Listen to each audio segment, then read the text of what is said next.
No? Yeah. So I think we can start now. Oh? If I want? What do you mean? Oh, it's not right there. Yeah. So, I want to thank you all for being here this morning. And I know that this presentation is being broadcasted, so I want to thank people at home as well for giving a little bit of their time. My name is Tiago Alves. I am a graduate student at Concordia University in the Applied Linguistics program. My research is on the relationship between music and the acquisition of Brazilian Portuguese, especially how can music affect the acquisition of Brazilian Portuguese phonology.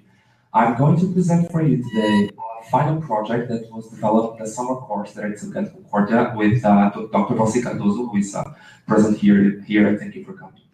And so that's what we're going to see. The presentation will go as follows. I'll give you a brief introduction about second language acquisition in general. Then I'll talk a little bit about the relationship between music and second language. We'll jump into the Moodle as the platform to implement musical activities to second language learners. And then I will briefly mention some limitations on this approach, and we'll have a session for questions and feedback.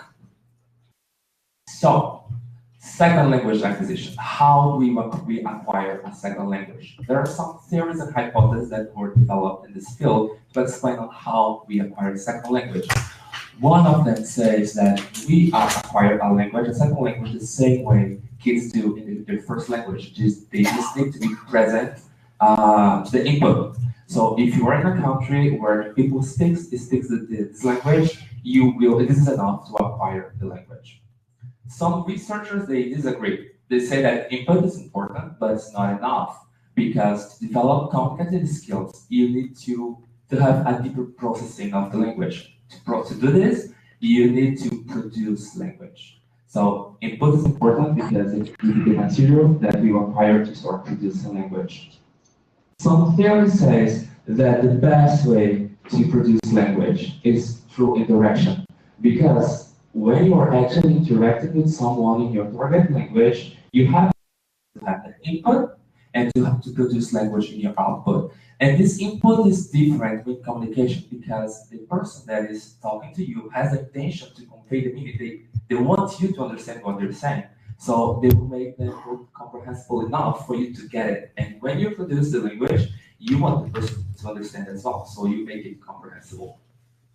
And finally, the last hypothesis that I want to point out today is the noticing hypothesis, that it says that to acquire perfection language, you need to notice this. You cannot acquire perfection without noticing. I don't want to burden you all with theories, but I just want you to have in mind this hypothesis, because this is the framework that based my project on Moodle. Also, one last thing that I want to mention about second language acquisition is that when we are teachers teaching a second language, we need to be aware of the environment effect. It's different to teach a language when students are in the second language environment, where they are actually in the country where people speak the target language, from a student who is in a foreign environment. So, for example, if I'm learning Portuguese here in Montreal, I don't have the same amount of input, output, and interaction opportunities as if I go to Brazil and learn Portuguese there. So how can I provide enough opportunities, like learning opportunities, for those students who are not in the country where they speak the language? One of the tools that we have to do it is through online learning, because with online learning, we can provide material for them to compensate this loss of opportunities.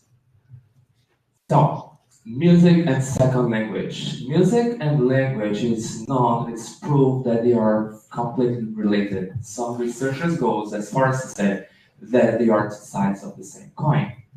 And if they are connected and related, it's logic that we can use music to teach language. So, what we can use, how can we benefit from music to teach language? Music has some properties that verbal and regular speech doesn't have. For example, music can structure the input in a way that the regular speech doesn't do. It has an effect on the frequency of the input. For example, I can just take a word and repeat it over and over, and it'll be natural in music. It will be also natural the patterns and rhythms that music brings. So it helps students to identify those patterns in the verbal speech. The musical properties has an effect in short-term memory, and it helps it to transfer the new information to the long-term memory. And with this transfer, you really have the acquisition because you make it available for our other cognitive processes. And of course, like working with music, it motivates the students because it's not as seen as sport. Everyone likes music. Music is part of human being, so we like to be around it, and it motivates the students to go further and beyond of the regular like teaching and traditional teaching, and it's absolutely fun. I want to show you like how we can notice this in an actual example. I'm going to play for you this song. This is a Spanish song called Ojalá. It was written by Tiago Rodriguez, who is a Cuban singer. I want to focus in the chorus, and then we can discuss a little bit on how we can use this to teach vocabulary, grammar, and phonology. So, yeah, I brought my guitar. So I can...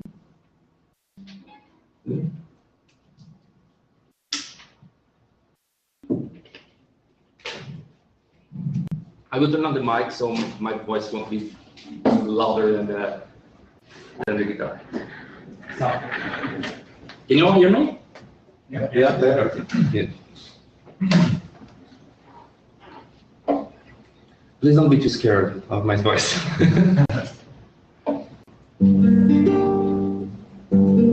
Ojalá se te acabe la mirada constante, la palabra precisa, la sonrisa perfecta. Ojalá pase algo que te borre de pronto, una luz cegadora, un disparo de nieve. Ojalá por lo menos que me lleve a la muerte, para no verte tanto, para no verte siempre, en todos los segundos, en todas las visiones. Ojalá que no quiera tocarte ni en canciones. Ojalá pase algo que te borre de pronto, una luz cegadora, un disparo de nieve. Ojalá por lo menos que me lleve la muerte, para no verte tanto, para no verte siempre, en todos los segundos, en todas las visiones. Ojalá que no pueda tocarte ni canciones.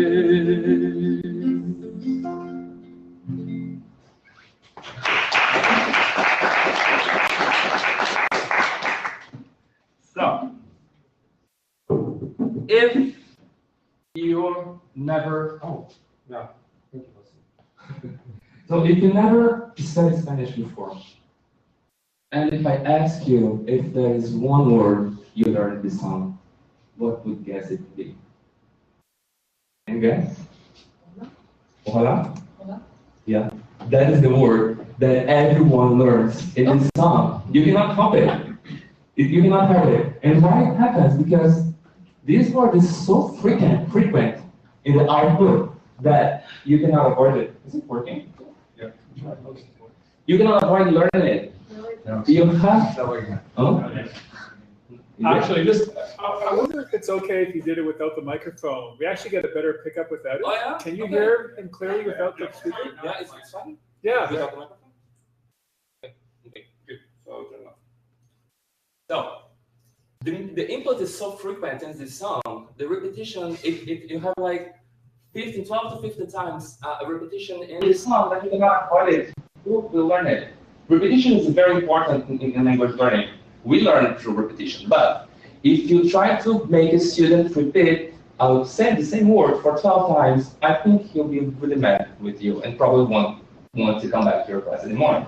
But when you do this with music, he'll be willing to do this because this is just part of the song, and it's not boring. So this with vocabulary, and normally when we have musical activities, we focus on vocabulary.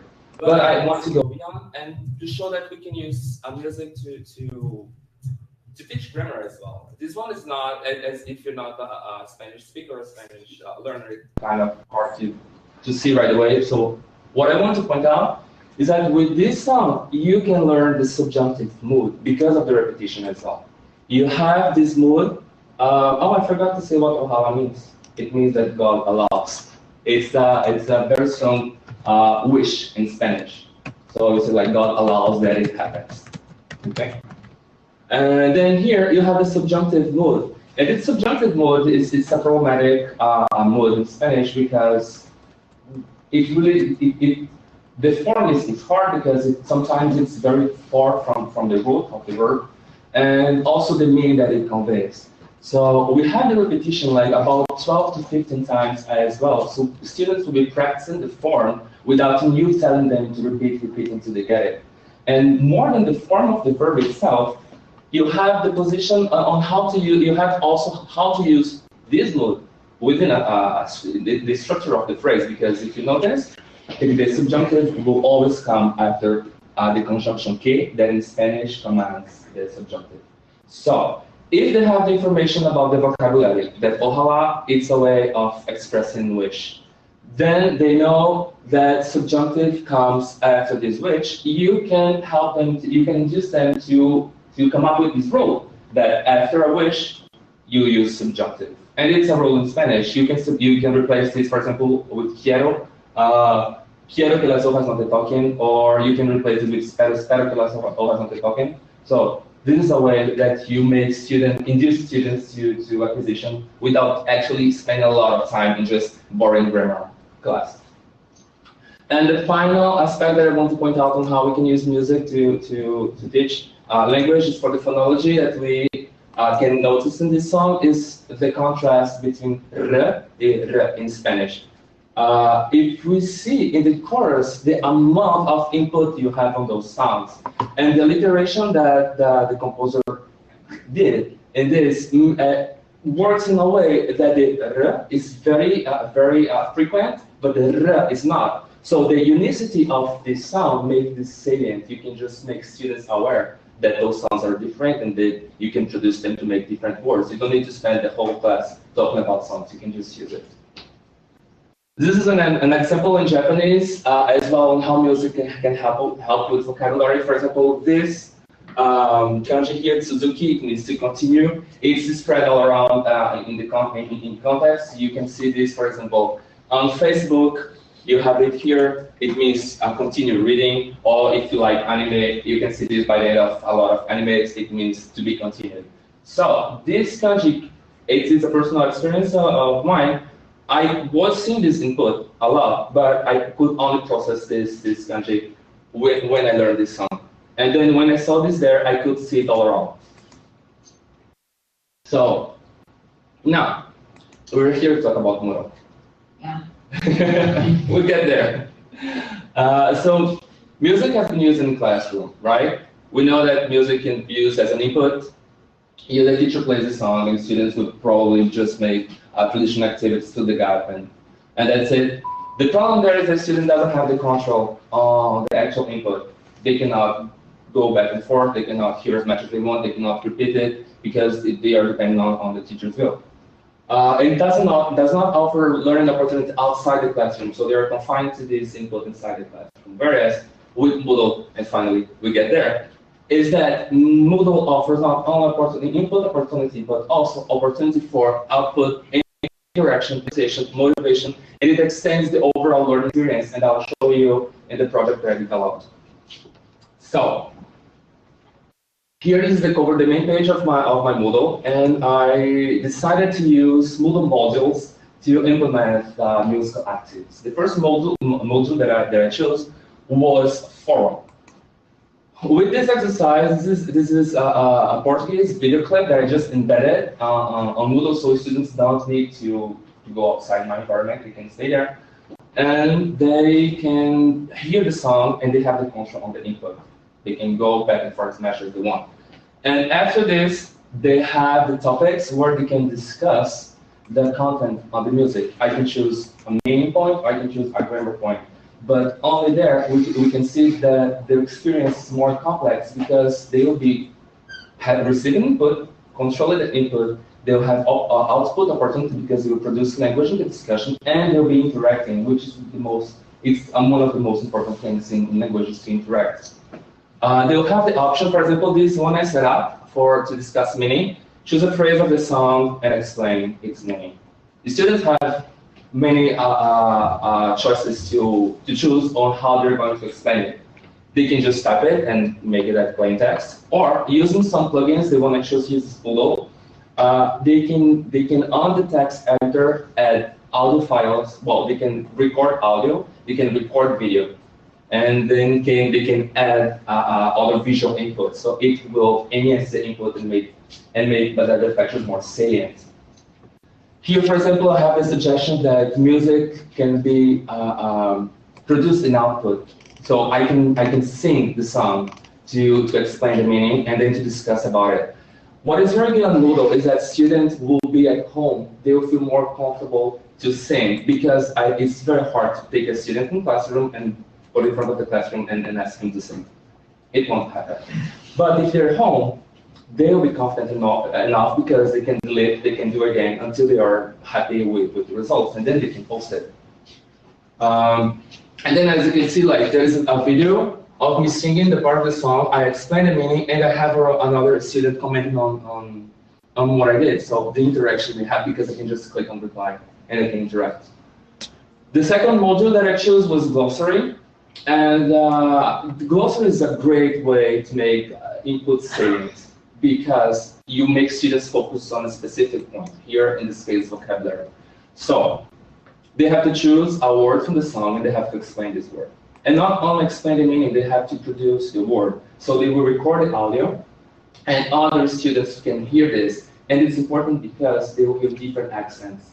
And as part of the language development, we need to get used to different accents as well. So with this module, we have the audio input, we have the text input, and we have the visual input. So all this it makes the input richer, and this richness helps the acquisition.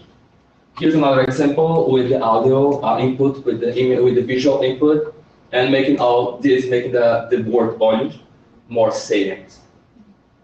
The third module that I chose was the wiki. Here I wanted to present students with more social cultural context. So I choose different songs from the same group, the same band, and I want them to work on this song because they can see how diverse, like what people are saying in music in Brazil. And I can divide them in groups, and they can choose how they want to present the content. They can make a video, they can make an essay, they can make oral presentation. They can do it on Moodle, they can do it in class. So I would guide the students to decide on what they want to do. And then it would offer them opportunity to produce and to discuss on how they want to work on the language, on the content. And all the communication can happen inside Moodle. They don't need to do it outside. It's very good if they can use the chat because it allows me as a teacher to see what they are discussing and then to make sure that they are discussing what I want them to do. So if they are out of track, I can guide them back and then focus on the factors that they need to do. And finally, if we need a more formal assessment, we can use the Moodle quiz. With the Moodle quiz, we'll have marks and grade, so we can use this as a formal document for the student progress. But the most important on quiz that I think is that the students can have feedback right away. So after finishing the quiz, they'll have the answer. So we can set up this. So for example, here, there is it was a fault. It was like a bad answer, and under it has the right answer. So they can learn right away from their mistakes, or they can confirm their own hypothesis about the music, about the language itself. Those two exercises are more focused on meaning, like you need to understand to reply it, but I have some other examples with grammar. For example, I can ask them to match the tense with the right verb, and all the verbs was present in the musical input. And then basically that's it. I get to the final to my Moodle, my project. What was this?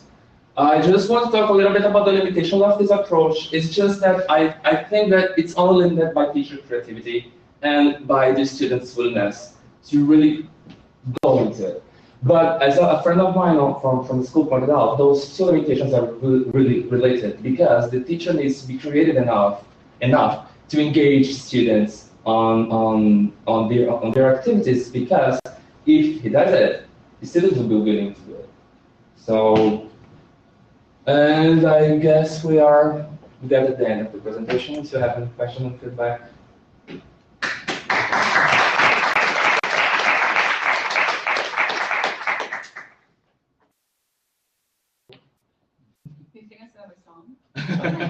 I can do it if you want. What type of audio tools did you use for students for recording?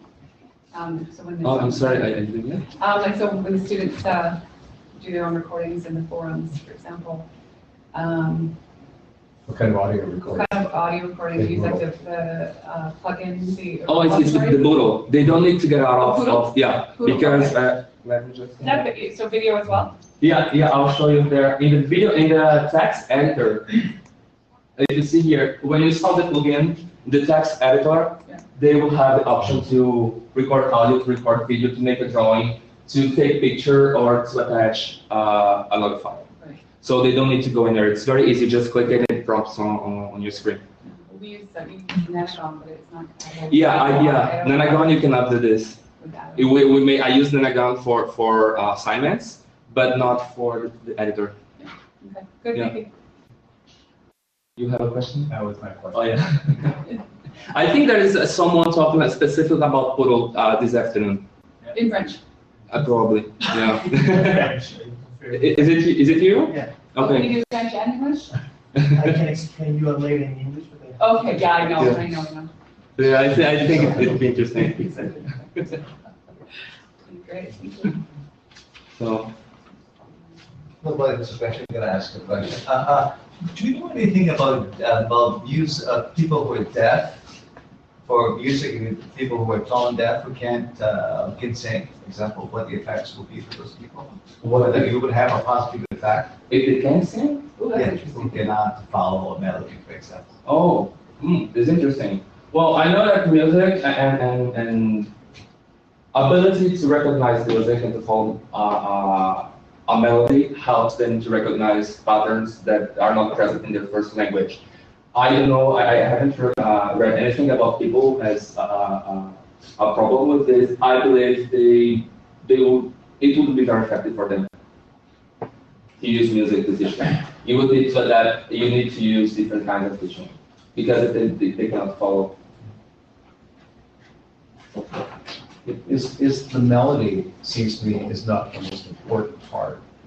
Oh, the melody is important. It is I mean, important. it is not important, for example, if I want to teach vocabulary, but it's important if I want to teach a stress pattern. Oh, I see. Because there are studies that show that the difference in patterns in natural language are found in the instrumental composition of different composers depending on their first language. So, for example, they researched the different patterns in spoken language in French and English, and then they made a research on the instrument of those composers, and they found that those differences they match. So we address the rhythm patterns of our language on songs, on melodies. Yeah, melodies would naturally follow. Yes, you have to do it because unless you really want to change, you are forcibly change the pattern, the rhythm pattern of your language. Music naturally will convey the natural pattern of your language. So that is important. Even if it's just instrumental music. Even if it's just instrumental. Wow. Yeah. Yeah. It's cool. Yeah, I was very surprised when I saw this. Very, very surprised because these relationships, it is one argument to say that music and language are really related. Like they are really connected to each other, more than we think.